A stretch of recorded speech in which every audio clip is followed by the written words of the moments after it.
I'll never forget the day my husband walked out.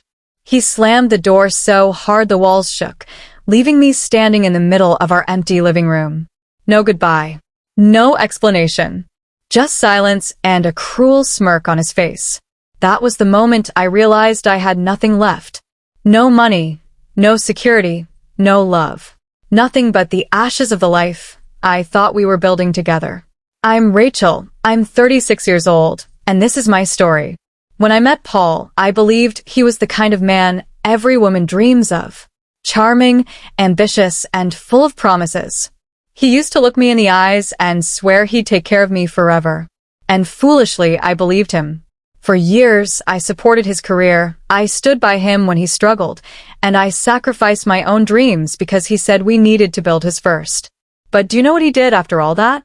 He drained our accounts, maxed out our credit cards, and left me with bills stacked so high I could barely breathe.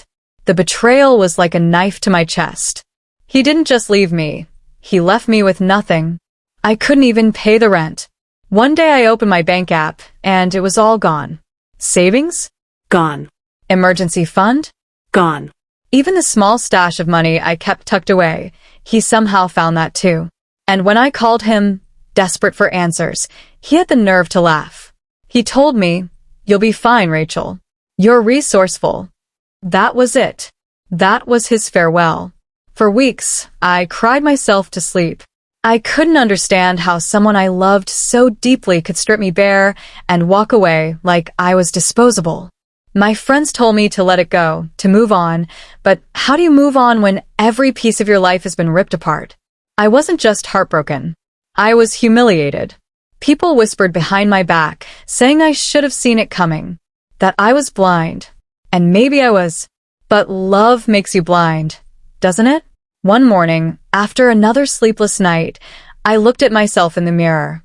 My eyes were swollen, my hair a mess, my soul crushed.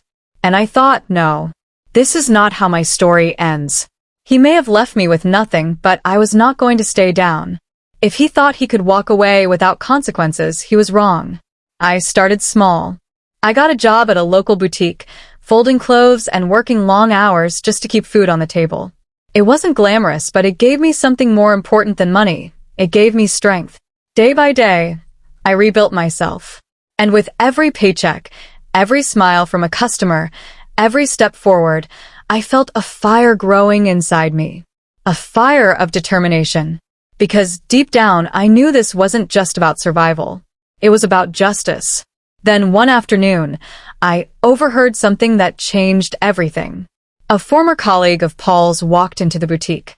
She didn't recognize me at first, but when she did, she leaned in close and whispered, "You know he's living large now, right? Flashy cars, a new apartment, and a girlfriend half his age." My blood boiled. While I was scraping coins together for groceries, Paul was parading around town, pretending he was some big shot. Can you imagine the rage?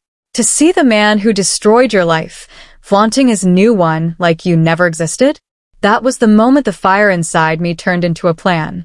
I wasn't just going to survive. I was going to make him pay. By the way, let me know in the comments where you're watching from. I'd love to know. I started digging. Quietly, carefully. I knew Paul had secrets, and I was determined to find them. I went through old emails, bank statements he'd carelessly left behind, even old conversations on his laptop that he forgot to wipe. And what I uncovered was worse than I ever imagined. But before I tell you what I found, you need to understand, the game had only just begun. He smiled at her like nothing had happened, like the life he built on my back was his to show off. Can you believe that? Because I almost couldn't. When I dug deeper, the pieces fell into place. The bank transfers weren't just for a new apartment or flashy weekends. Paul had been siphoning money from a client account at the firm where he worked. Small transfers at first hidden between legitimate invoices. Then bigger ones. I found spreadsheets he'd saved with coded notes. Bonus, reserve, new place. He was living off other people's trust while I was counting coins under the couch cushions. My hands shook when I printed everything. Statements, emails, the ledger entries with his name. Proof. Cold, sharp proof. For a long time after he left, I felt like a ghost in my own life. Now I felt something else, focused. This wasn't just about pride. It was about righting a wrong. I wrote a clear, simple letter to his managing partner and attached the files. I sent it to a journalist who covered white-collar crime. I also sent copies to his girlfriend, not to ruin her, but because she deserved to know the kind of man he really was. The following week moved faster than I expected. I watched from the boutique window as black SUVs rolled up to Paul's building. A reporter called asking for comment. His phone went unanswered. Then his firm issued a terse statement. "We are investigating." I felt lightheaded. Relief and fear braided together inside me. What if I'd misread something? What if I'd overstepped? But the documents didn't lie. Faces and photos, timestamps on transfers, that spreadsheet with his handwriting, it all pointed at him. When the firm suspended him pending inquiry, Paul tried to call me. He begged. He said a lot of things, apologies, promises, excuses. It was temporary, he said. I'll fix it. I listened and let him talk until his words thinned out. Then I told him what I had done. I told him where I'd sent the files. His voice broke for the first time. He asked me to meet. I said no. I wanted none of his silvered speeches. I wanted accountability. The fallout was public and ugly. Clients wanted answers. The girlfriend posted a video of herself at his empty apartment, reading messages he'd sent her, gifts bought with stolen money. The news dug through his past and found even more. He lost his job. He lost his apartment. The court papers came a month later. When I sat in that courtroom, I felt every sleepless night, every humiliation, every small victory. I watched him flinch as his deeds were read into the record.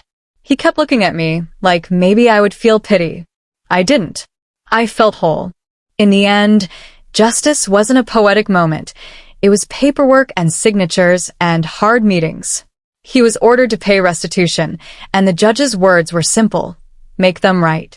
I used what I could to repair the damage he'd done to us and to the people he betrayed. It wasn't everything, but it was something tangible. I closed old accounts, set up a modest savings plan, and started taking night classes. I wanted a future I could own.